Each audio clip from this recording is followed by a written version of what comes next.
The theme of the rally is pretty fitting. Change rarely comes without protest. You know, the right to protest is the lifeblood of democracy, and democracy is fundamental to how trade unions operate and should be fundamental to how our nation operates. It's no surprise that the Tories have attacked it. We know they have a history of attacking trade unions. We have the most draconian trade union legislation in the world, and we know that how they like attacking our class in general, especially when we start to mobilise as the 99%, because when we stand together, we are powerful, and they don't like that.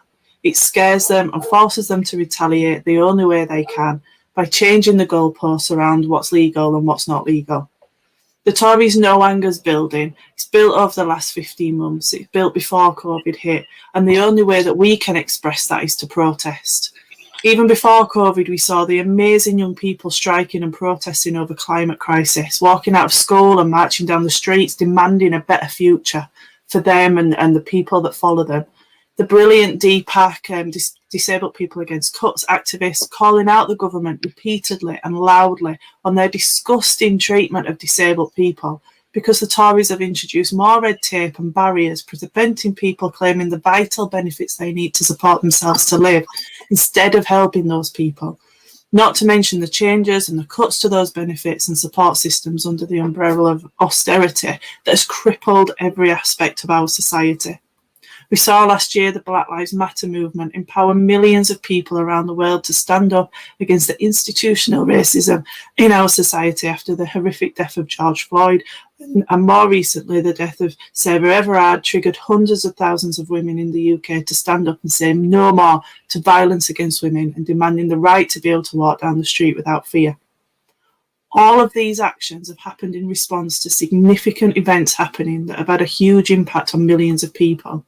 And the only way that we can show our solidarity or our disagreement is to come together, stand together in unity and make our voices heard.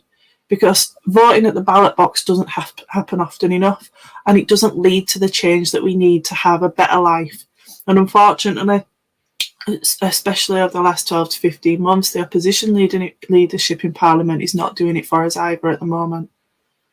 And what we've seen each time we come together on issues like these is people marching, singing, chanting, blowing whistles, or in the case of a vigil, sitting quietly in solidarity and remembering, the majority of which happens without incidents of violence. The whole purpose of a protest is to disrupt the norm, is to make people take notice and to get involved, ask what's happening and gain a greater understanding, not relying on the right-wing media, which we know doesn't paint a truthful picture.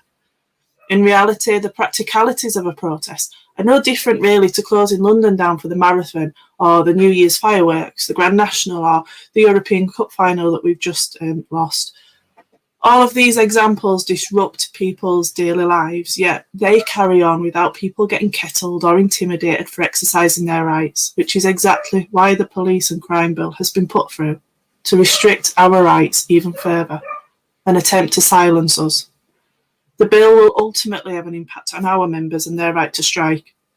I'll always remember the equity protest last year, which saw pantomime dames march on Parliament, our fast food rights protests, the Bakers Food and Allied Workers Union protest outside Parliament over 0 hours contracts, the brilliant GMB British Gas picket lines, our Hovis strikes, both historically in Wigan and more recently over in Northern Ireland, Deliveroo protests, Sheffield needs a pay rise marches on the bosses in places like Papa John's, and so many more fantastic examples of union members removing their labour as a last resort to get the employer to listen, or protesting a significant change to legislation that will negatively impact the masses.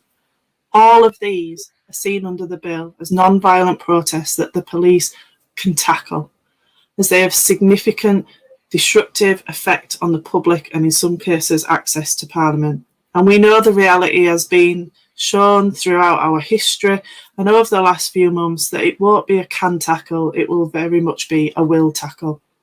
As trade unions, we won't be bullied into silence by a government that has systematically stripped back every aspect of our society through austerity and has consistently shown how inept it is, not only through this crisis, but previously too. I only need to say Brexit. We will continue to take strike action where our members democratically mandate it after other measures to resolve disputes haven't worked. Because as the movement has shown time and time again, even with the ridiculous hoops to jump through, we smash the barriers that they have put in place. We will continue to stand in solidarity with our sisters and brothers who are being oppressed and attacked, and we will continue to hold this government to account. We may be smaller as a trade union movement than we were 20 to 30 years ago, but we are still a force to be reckoned with and can still force change. Look at the number of U-turns that have happened through the crisis on the back of unionised members coming together like the teaching staff. And I'll finish on this as we're on a public platform. If you're watching this and aren't in a trade union, join one. But don't just pay your subs and hope for the best. That's no good. Be active, organise your workplace and your community. Talk about the issues that are affecting you and be the force of change. TUC website can point you in the right direction of which union to join if you're not sure. But remember, you and your work colleagues are the union.